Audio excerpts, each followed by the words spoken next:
Na-experience mo na ba yung tipong partner mo lang nag-like sa picture ng ibang tao sa social media, tapos ikaw parang gumuho na agad ang mundo mo? Yung tipong simpleng hindi siya nag-reply agad sa chat, pero sa utak mo may eksena ka ng iniisip na parang iniwan ka na niya? O yung tipong ang tagal niyang umuwi, kahit sinabi niyang traffic lang, pero sa isip mo may iba siyang kasama? Kung oo, ibig sabihin hindi ka nag-iisa. Kasi halos lahat tayo dumaan, dumadaan, or dadaan pa sa mga moment na yan. At ang pangalan ng mga kontrabida sa love story natin ay tatlo: selos, tampo, at overthinking. Bago natin simulan, nais kong magpasalamat sa mga loyal kong subscribers sa patuloy na pagsuporta sa aking channel. Kayo ang inspirasyon ko sa paggawa ng mga bagong content. Kung bago ka sa channel ko, comment mo na kung taga saan ka. Ang masakit, kahit alam mong mali o sobra minsan, hindi mo pa rin mapigilan. Para bang automatic, para bang nakaprogram na sa utak mo. Isang trigger lang, isang notification, isang simpleng delay, isang simpleng galaw ng partner mo. At ayun na, parang sumabog na bomba ng emosyon sa dibdib mo. Pero ito ang mas malaking tanong. Paano nga ba hindi magpadala sa mga yan? Paano mo kokontrolin ang emosyon mo bago pa ito sumira ng relasyon na pinaghirapan ninyong buuin? Ano ba ang selos? Unahin natin si selos. Ang selos parang multo. Minsan totoo, minsan imahinasyon lang, pero ang ending, natatakot ka pa rin. Selos ang pakiramdam na baka may ibang mas mahal, mas pinapahalagahan, o mas nakakapagbigay saya sa partner mo bukod sa'yo. Hindi mo siya makausap ng diretsyo kasi takot ka na baka sabihing OA ka lang. Pero deep inside, parang may butas sa dibdib mo na hindi mo mapuno. Nag-scroll ka sa Facebook. Nakita mo may nilike na picture yung partner mo, isang kaibigan niyang opposite sex. Sa iba, wala lang yun. Pero sa'yo, parang sampal. Bakit siya nag-like? Attracted ba siya? Ako ba hindi sapat? Boom, araw mo sira na. Ano ba ang tampo? Next, si tampo. Kung selos ay apoy, ang tampo naman ay yelo. Tahimik, malamig. Parang hindi nagsasalita pero ramdam mo ang lamig sa hangin. Ito yung mga moment na imbes kausapin mo, pipiliin mong manahimik. Imbes sabihin mong nasaktan ako, ang sinasabi mo lang ay bahala ka. Pero sa totoo ang ibig mong sabihin, sana pansinin mo ako. Sana unahin mo ako. Example, nag-outing ang partner mo kasama ang barkada. Hindi ka na isama kasi all boys or all girls trip. Sabi niya, wala namang masama. Pero ikaw, imbes intindihin, tumahimik ka. Pumasok ka sa silent treatment mode. At sa utak mo, siguro ayaw niya akong isama kasi may tinatago siya. Siguro may ayaw siyang ipakita sa akin. Ano ba ang overthinking? At syempre ang reyna ng lahat, overthinking. Kung may Olympics para sa utak, gold medalist ang mga overthinker. Overthinking yung moment na wala namang nangyayari. Pero nag-iimbento ka ng teleserye sa utak mo. Bakit hindi siya nag-text? Baka may kausap siyang iba. Bakit hindi siya sweet ngayon? Baka nagsasawa na siya. Bakit parang busy siya lagi? Baka may iba na siyang kinakausap. In reality, baka naglalaro lang siya ng ML, nanonood ng anime o pagod sa trabaho. Pero sa isip mo, kompleto na ang script. Ikaw ang bida, siya ang kontrabida, at may third party na extra.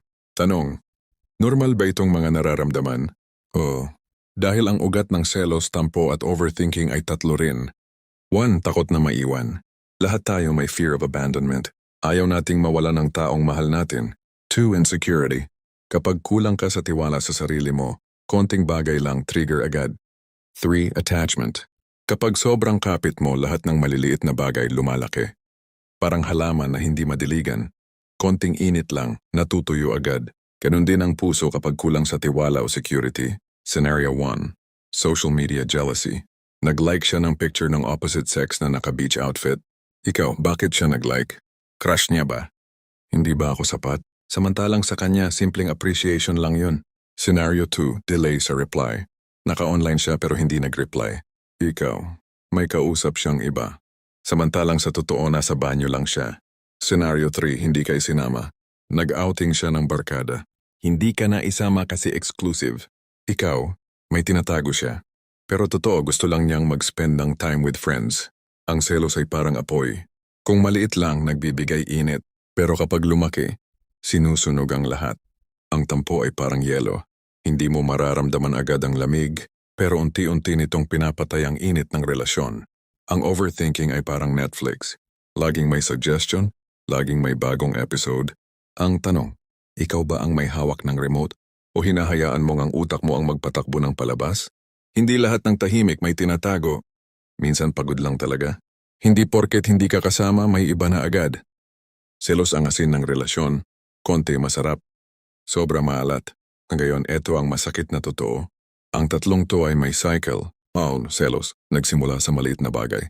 2. Tampo. Tatahimik ka, lalayo, hindi makikipag-usap. 3. Overthinking. Mas lalo kang mag-iimbento ng kwento. 4. Conflict. Ending. Away o misunderstanding.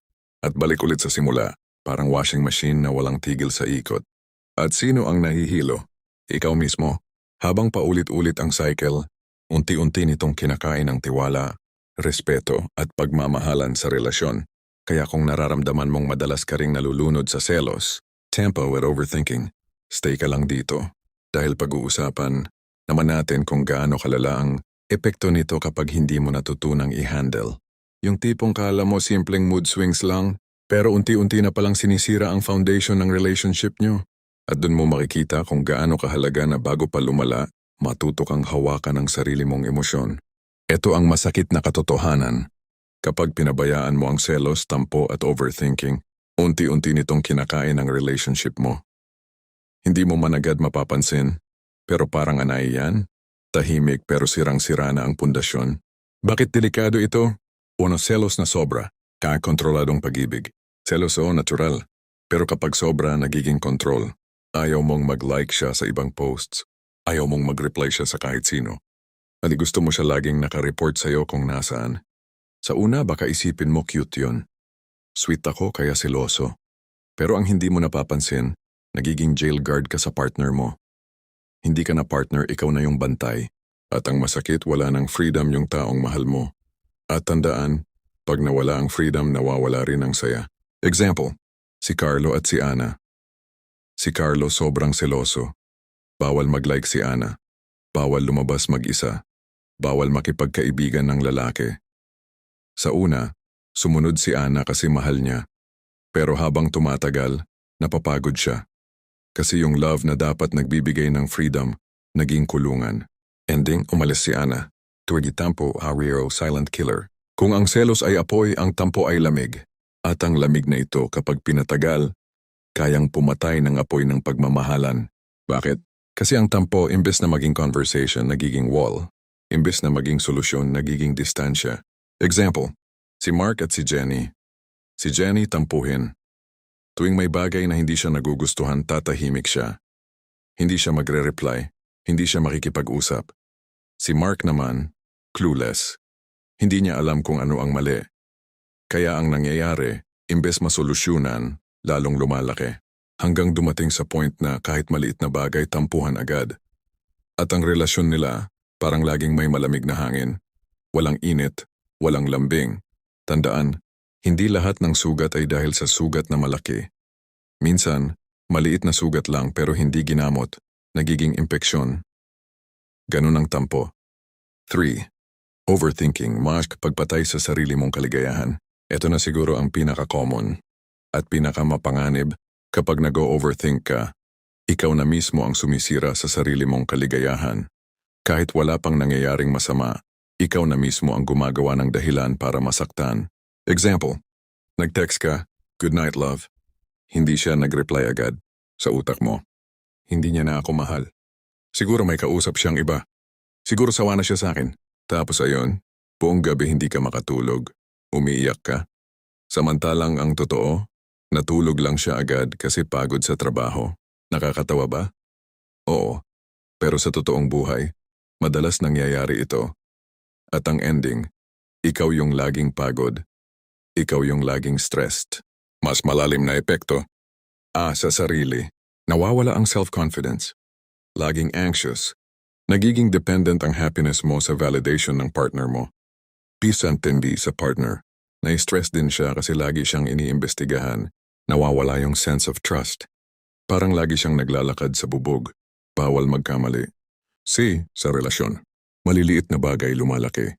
Nawawala ang saya, lambing at excitement. Napapalitan ng takot, pagdududa at pagod. Ang selos, tampo at overthinking ay parang aso na hindi mo kinontrol. Sa una, cute pa.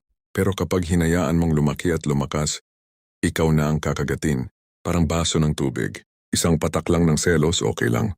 Pero kung patak ng patak at hindi mo tinatapon, eventually aapaw. At pag umapaw, maliligo kayong dalawa. Overthinking ay parang alarm clock na hindi mo pinatay. Kahit wala ng danger, tumutunog pa rin sa utak mo. At sino ang nahihirapan? Ikaw. Selos ang lason ng tiwala. Unti-unti nitong pinapatay ang pagmamahalan. Ang tampo kapag hindi pinag-usapan, nagiging pader na naghihiwalay. Overthinking ang magnanakaw ng kapayapaan mo. Bago pa may mangyari, ninakaw na niya ang saya mo. Hindi lahat ng tahimik may tinatago. Minsan ikaw lang ang gumagawa ng istorya. Social media era, sa panahon ngayon mas madali kang magselos. Isang click lang ng like button, isang comment lang ng haha, isang emoji lang ng at ayun, away na. Noong araw, ang problema lang ay kung sino ang kasama niya sa fiesta. Ngayon, kahit nasa tabi mo siya, kaya mo pa ring magselos dahil sa cellphone niya. Work-life balance. Partner mo, busy sa trabaho. Ikaw, feeling mo hindi ka na priority. Pero ang totoo, sinusubukan lang niyang magtrabaho para sa future niyo. Pero dahil sa overthinking, nagiging parang kalaban ang trabaho niya. Barkada versus relationship. Bakit mas masaya ka kapag kasama mo sila kaysa sa akin? Pero ang totoo, hindi siya mas masaya. Magkaibang klaseng saya lang. Imagine mo to. Si Liza at si Paul 3 taon na. Mahal nila ang isa't isa. Pero may problema si Liza, overthinker siya. Isang gabi hindi agad nakauwi si Paul. Dapat 9 p.m. pero dumating 11 p.m. Hindi nag-text kasi low bat. Sa isip ni Liza, siguro may iba siyang kasama. Siguro nagsisinungaling siya. Pag-uwi ni Paul, pagod na pagod. Galing sa overtime. Pero sinalubong siya ng interrogation. Ano ginawa mo? Sino kasama mo? Si Paul imbes magpaliwanag ng maayos? Napagod na lang at sumigaw. Trabaho nga eh. Ayun, away. Ang totoo wala namang mali. Pero dahil sa overthinking, nasira ang gabi. Ilang beses na bang nangyari ito sa'yo? Kaya ngayon siguro naiintindihan mo na kung bakit hindi dapat hinahayaan ang selos, tempo at overthinking. Kasi akala mo simpleng mood lang, simpleng ugali lang. Pero sa totoo, unti-unti na niyang kinukuha ang tiwala, respeto at pagmamahalan sa relasyon niyo. Dito papasok ang mas mahalagang part. Paano ba talaga hindi magpadala? Paano mo kokontrolin ang sarili mo bago pa masira ang relasyon? Dito sisimulan nating pag-usapan. Paano nga ba hindi magpadala? Ano yung unang hakbang para makalaya ka sa cycle ng selos, tampo at overthinking? At para magawa yon, kailangan muna nating balikan ang pinaka-basic. Ikaw. Oo, ikaw mismo. Kasi tandaan mo, hindi mo makokontrol ang partner mo, pero kaya mong kontrolin ang sarili mo. Step 1, pagkilala sa sarili. Ang unang solusyon, awareness. Kailangan mong aminin sa sarili mo na, seloso ako.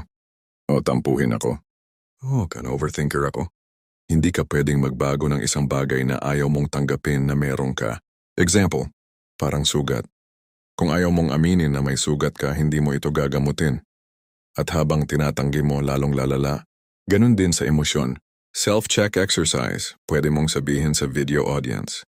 Kapag nagseselos ka, itanong mo, totoo ba ito or imagination lang? Kapag nagtatampo ka, tanungin, nasabi ko ba kung ano ang nararamdaman ko o tahimik lang ako? Kapag nag-o-overthink ka, tanungin, may facts ba akong basehan or assumptions lang lahat? Step 2, facts versus imagination. Dito na papasok yung pag-differentiate ng realidad sa iniisip mo lang. Ang utak mo parang Netflix. Laging may suggestions ng mga palabas, what if may iba siya? What if nagsisinungaling siya? Pero tandaan, suggestion lang yun. Ikaw pa rin ang may hawak ng remote kung papanoorin mo ba yung palabas or hindi. Example, partner mo hindi nag-reply agad. Fact, hindi siya nag-reply. Imagination, may kausap siyang iba. Minsan kasi, isang simpleng fact binibigyan natin ng 100 dagdag na imagination.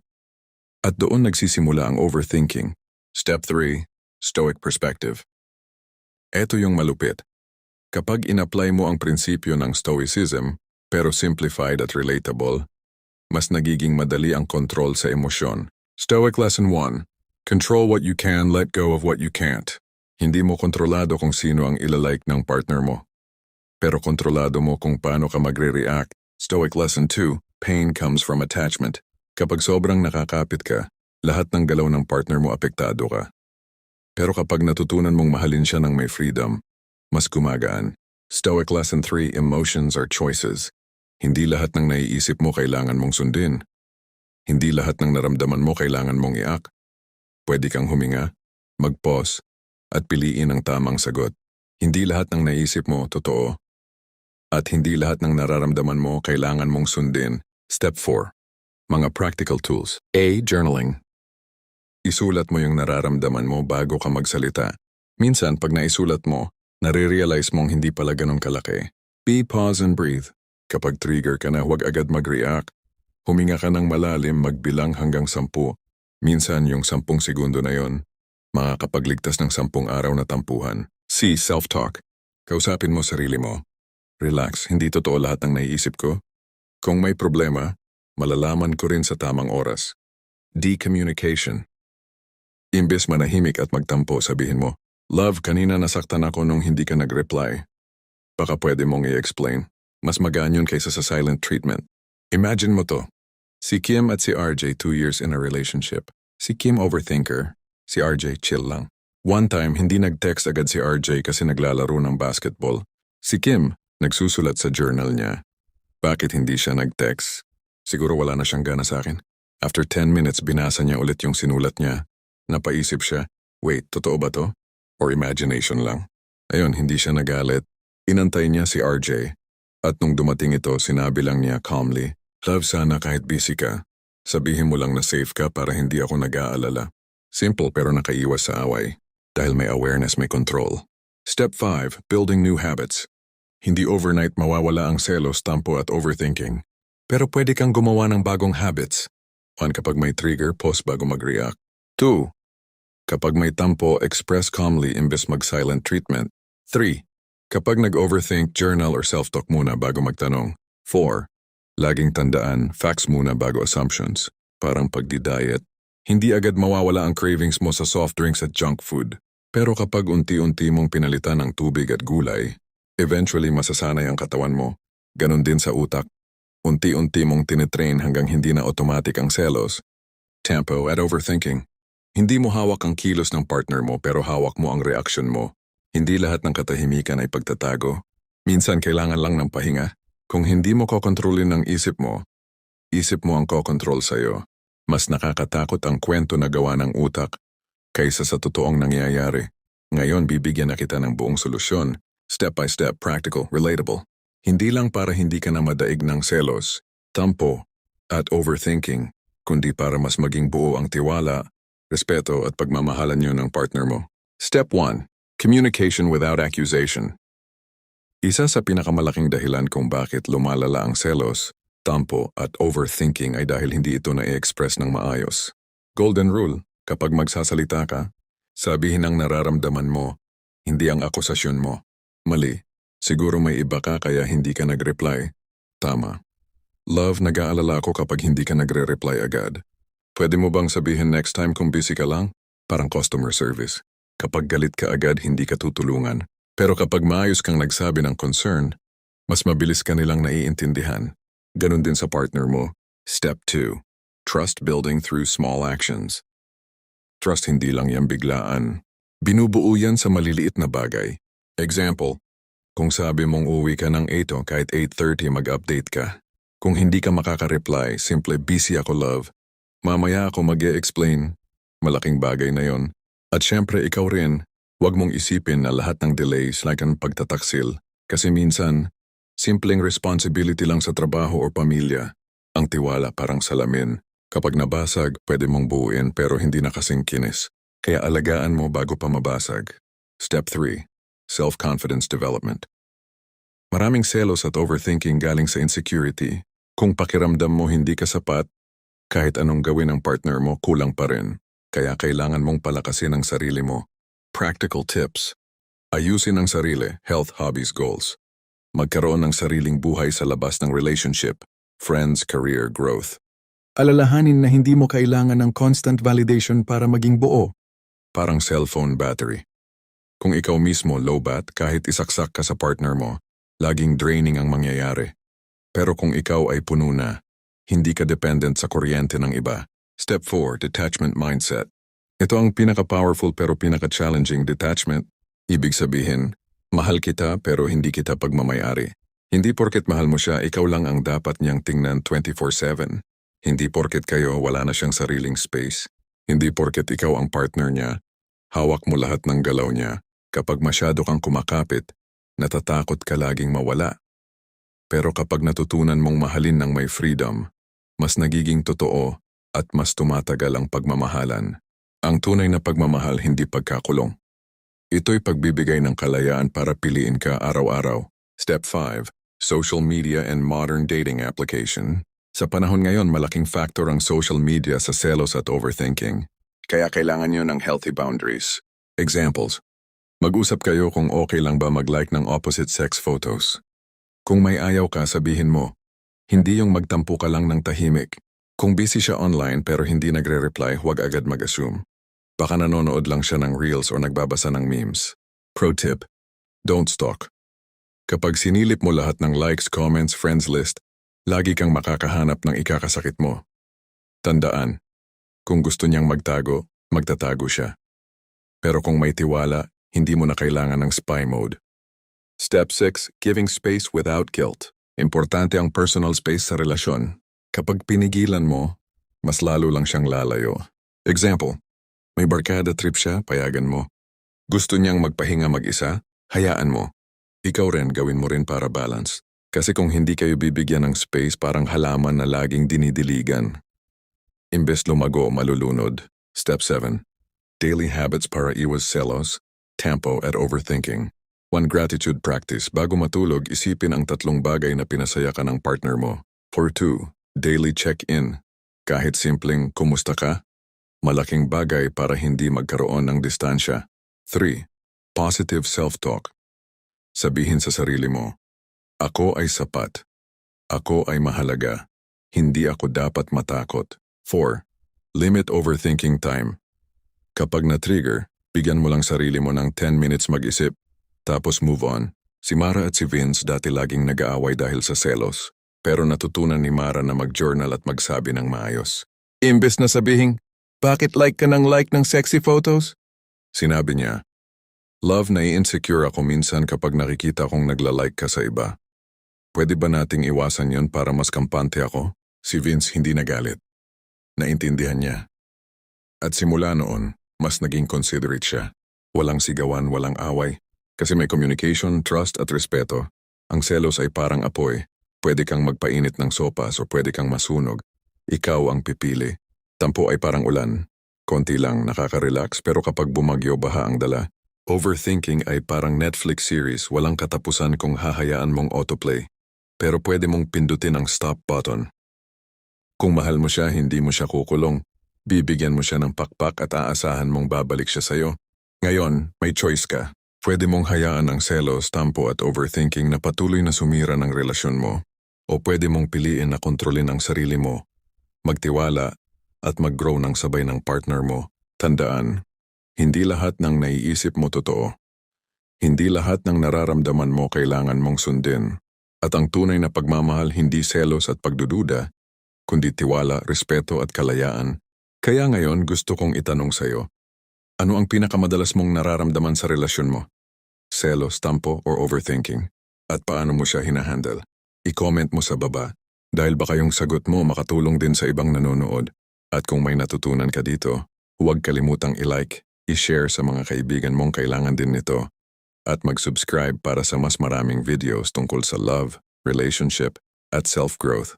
Remember this. Ang selos, tampo at overthinking ay hindi kailanman mas malakas kaysa sa taong marunong magmahal ng may wisdom at control. See you sa susunod na video.